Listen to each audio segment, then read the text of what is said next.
Hi everyone, my name is Nolan Swalve, and I'm going to be talking about how businesses use Twitter in a business sense. So Twitter was launched in 2006 by Jack Dorsey. His main reason for creating Twitter was he really wanted another way of communicating that wasn't just the normal SMS texting. That he wanted something new. His coworkers Noah Glass, Biz Stone, and Evan Williams liked the idea when it was pitched to them, so they decided to join in and help on the campaign to launch Twitter. Um, Almost half of Twitter users, or usually around 45%, are 18 to 29 years old, so it's right around that college age to post-grad college age. People that are using Twitter for their information and getting their news. That's the market that is very technology based, so it does make sense that that is Twitter's core consumers. And then also businesses use Twitter. They use Twitter to keep up with their customers, tweet out short advertisements or promotions, whatever it may be. And then the picture that I have in my PowerPoint presentation just breaks down some different demographics of the people that use Twitter. So how do you use Twitter? Twitter is 140 characters or less per post, so it keeps messages very short and brief. With Twitter, you can retweet, which basically means that you are sharing something or saying, yes, I agree with this tweet. You can mention people or businesses, so I can mention Bully Brew Coffee in a tweet and say, hey, thanks for the coffee this morning, it was really great. Then Bully Brew Coffee will then see that tweet, see that I was talking about them, and they can tweet back and whatnot. You can direct message, so if you would like to connect with a personal user or a business, but you wouldn't want it out there for the world to see, you want a little bit more privacy, you can then direct message, and that makes the communication a little bit more private. You can also use hashtags, and what a hashtag is it's primarily at the end of tweets, and it's usually a 1, 2, 3, or 4 word summary of that tweet. And what you can do is click on it, and then you can follow different conversations and see what people are saying about different companies or whatever it may be while using that certain hashtag. So it really lets you follow different trends in the market. And then this fact I actually got on blog.bufferapp.com regarding the usage for businesses on Twitter. It says that they should tweet 14 times per day from midnight to 10 p.m., never more than once per hour, 7 times per day on weekends from 3 a.m. to 9 p.m., and roughly every 3 hours. That really stood out to me, especially the 14 times per day. It seems like a lot, but companies do need to understand their share in the market. If it is a bigger company like Target or a big chain like Papa John's, then it would be relevant for them to tweet 14 times a day. But if you're just a local pizza shop or whatever it may be, then you kind of want to reevaluate your situation and maybe tweet a little bit less than that. So as long as you know your current demographic and your understanding of the market, then you can kind of base that off of how many times you should tweet per day. Usually businesses, if you're a restaurant, for example, you can tweet once before the lunch hour regarding specials, once before the dinner hour talking about some specials, and then once in the evening hour. And then you can post a couple pictures here and there showing off your food and different products, as long as it's all relevant and doesn't oversaturate the market. Some user benefits. Like I mentioned before, Twitter's short and brief messages, so that allows for businesses, or it allows for people to keep their messages brief. Businesses can't post really long articles that take up a lot of space on people's timelines, but they can use hyperlinks by maybe posting a heading of something that they want to say, and then including a hyperlink at the end of the tweet that might draw attention and have their customer click on that and then direct them to their website and read more about whatever they're posting about. You can also keep tabs on multiple people or businesses, and that's just by following them. By following a person or a business, that just means that you're going to get all the updates that they tweet. So you can kind of follow along with what they're doing, what products or services they have going on. So it just allows you to follow different companies. And then, like I mentioned before, you can stay connected with a hashtag. You can follow the conversation or follow what people are talking about by using those different hashtags. Some marketing benefits. I believe it's better customer to company communication. It's a lot easier to communicate with companies and for companies to communicate back with their customers online through Twitter. Since it is so brief, if someone tweets at a company, it's a lot easier for them to respond with just a couple words saying, "Hey, I'm glad you liked our product or service. We would love if you came back." Or, "Hey, sorry you had a bad service. Direct message us and we'll give you a discount your next time." So it's very brief, and it's quite a big ease of access for them to comment back or whatever it may be. It also generates traffic to store or your website by using those hyperlinks or those hashtags. By tweeting about new products or services, it can get customers interested and then moving them on to your store or your website to look at the different products or services that you have. It allows companies to watch their competitors. They can follow their competitors, see what hashtags they're using, see what customers are saying about their competitors, both positive and negative, and see if their competitors are noticing any trends in the market that companies might be missing. Which brings me to my last point, watching for trends. They can see if anything is changing in the market and see if they might be lacking in figuring out what the next trend is in the market. So Twitter can help out with that. Let's see. This next fact I got from onlinecollege.com, and it is the 11 industries that are using Twitter the most. A couple that really caught my eye were fashion, old media, and consumer technology. I never really thought that those would be the core consumers of Twitter, but I thought that to be very interesting. Some more marketing benefits. This next picture I got from HubSpot.com, and it's the top companies that are on Twitter in 2016. I thought it was very interesting. I've never heard of Innocent Drinks, but apparently they have a strong online presence on Twitter. But as you can see, it's also a wide range of companies, going from MLB to DiGiorno Pizza to Charmin. So yeah, just a wide range of different companies that have a strong presence on Twitter. Twitter is used for miniature advertisements and hyperlinks to websites. Advertising on Twitter is usually just one picture that might have a 3 to 6 word phrase on that picture, and then it can have a caption below. But it's something that's very, very short and brief. It gets the point across right away. Can be funny or more serious, but once again, it's a very simple advertisement. It's also used for promotions on products.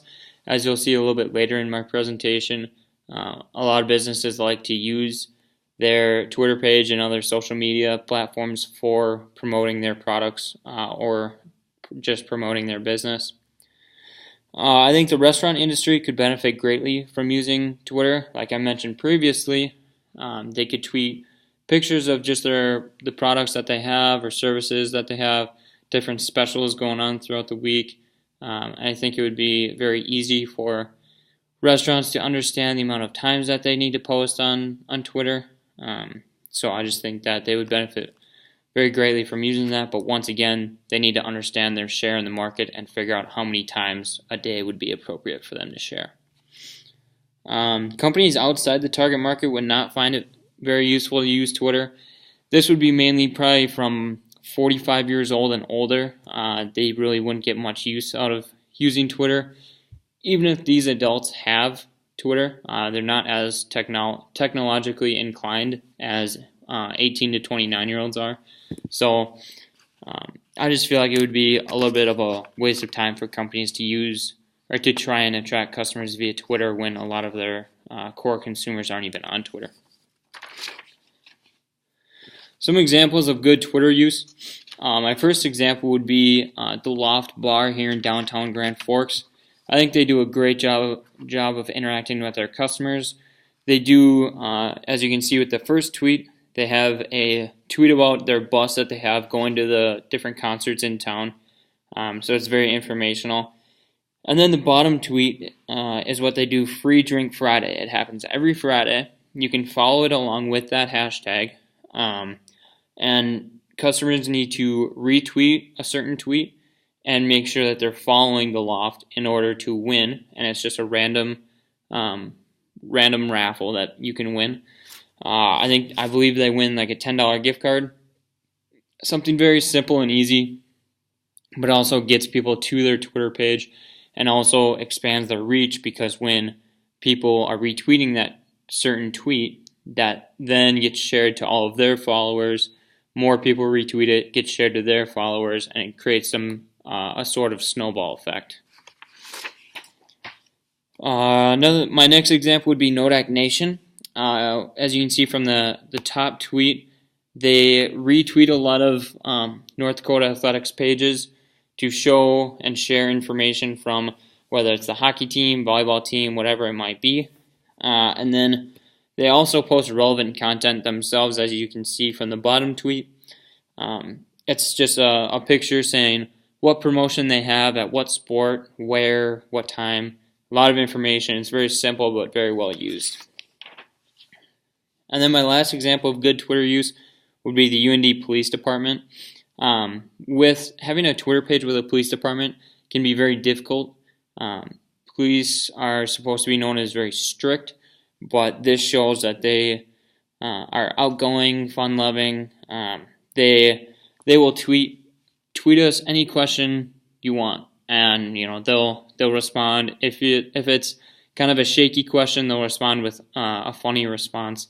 But if it's regular serious questions asking about different laws or regulations, they always tweet to make sure that the city of Grand Forks are very informed. So I think they do a really great job at that, communicating from customer to competitor, like I mentioned before. I think they do a really good job. Some risks involving Twitter. There's a fine line between funny and offensive. You need to make sure that something you might think is funny and 200 other people think it's funny. Maybe 3,000 people would consider it offensive, and so you need to kind of take a step back, analyze what you're going to say, and figure out if it's going to be appropriate or not to put out on social media. You need to be worried about oversaturating your customers, like I've talked about before. If you're a smaller company, you don't really want to be tweeting 20 times a day, because it's going to take up a lot of your customers' timeline, and that's just going to annoy them, leading to an unfollow, or they're not going to go to your business for that reason. So you need to figure out what the right amount of communication to your followers would be.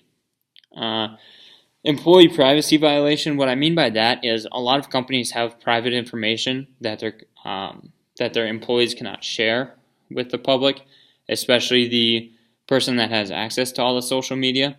So you need to make sure that what you're posting, you are able to post it, whether that's talking to your manager or talking to a higher up, and making sure that you can tell the public this information. And then hackers would be another risk of using Twitter. Hackers are always trying to find your username and password and other private information. And I found that 3 sites to help prevent hackers are Octopost, Buffers, and Hootsuite. So companies could use that to avoid that situation. Some Twitter epic fails. My first one, I was a little nervous about posting, but I think it's a great example of a company not using Twitter effectively. So the New England Patriots were celebrating their 1 millionth follower on Twitter by sending out some custom-made Patriots jerseys to a certain number of followers, but they tweeted thanking that 1 millionth follower and posted a picture with their username on the back of a jersey, and the username was something that you don't want to tweet. It backfired right away, and as you can see on the tweet, I don't have it I don't have the numbers in front of me, but I believe it got like 560 some retweets, 200 something favorites. So obviously they didn't take it down right away. So obviously this was probably just an automated tweet. Nobody really looked at it before it went out to the public. So that was just something that could be avoided very easily. So yeah, that was very, very much a fail.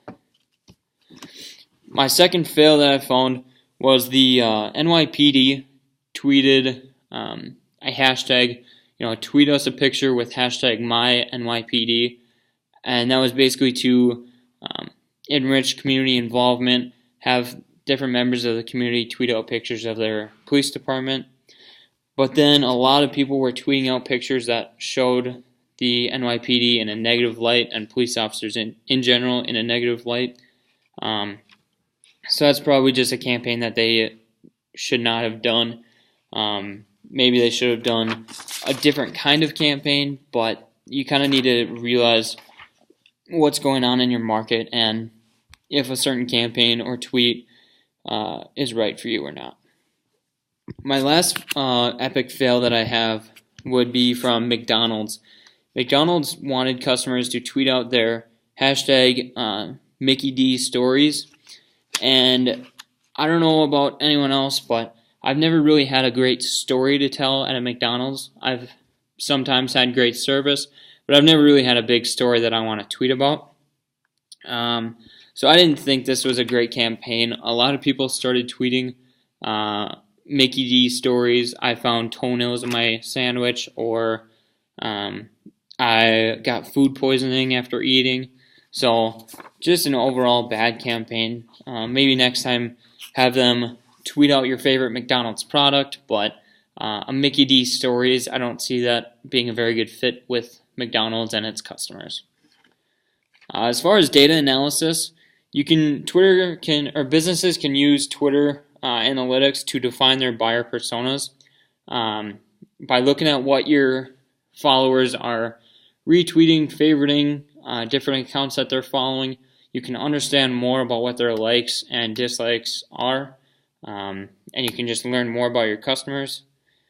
You can analyze the reach of your tweets. You can find out what the peak times that your tweets and posts are reaching your customers, and how many times people are retweeting them, and how much reach that retweet then gets you.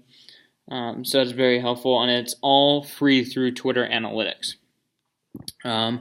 You can then find new Twitter users after you define your buyer personas. So after you figure out your market of who really likes us and dislikes us, who's going to be the core consumer that follows us, you can then take it a step forward by finding more people that don't already follow you, but also have the same likes and dislikes and interests, and you can then follow them and start to create a relationship with them. In conclusion, I would recommend that a company uses Twitter, basically as long as they, one, define their buyer personas to make sure that they're sharing content with the relevant market. They understand their share of the market so that they know how much content to post, how much relevant content, or how much just funny content they should post to make sure that they're not oversaturating the market. And then they need to understand the precautionary steps. They need to know, how many steps should we take before we post something? How many people should we have look over it before we send it off for people to see? So as long as they know those precautionary steps, they can avoid a lot of mistakes and a lot of hatred from their followers. I wouldn't recommend using Twitter if you can't reach your market. Like I said, if you're trying to draw the attention of the older crowd, Twitter is probably not the best fit for you, just because you're not going to be able to reach your market. If you have no purpose on this specific platform, so when I wrote this, what came to mind is like construction companies. They don't need to be really using Twitter because a lot of the users aren't looking for construction company tweets. It's not going to be a very good way of them promoting their service. It just would be kind of a waste of their time and a waste of their resources. So that's my presentation for you. I think Twitter would be or is an amazing resource for companies as long as they take the proper steps to make sure it's the right fit for them and that they have relevant posts. Thanks.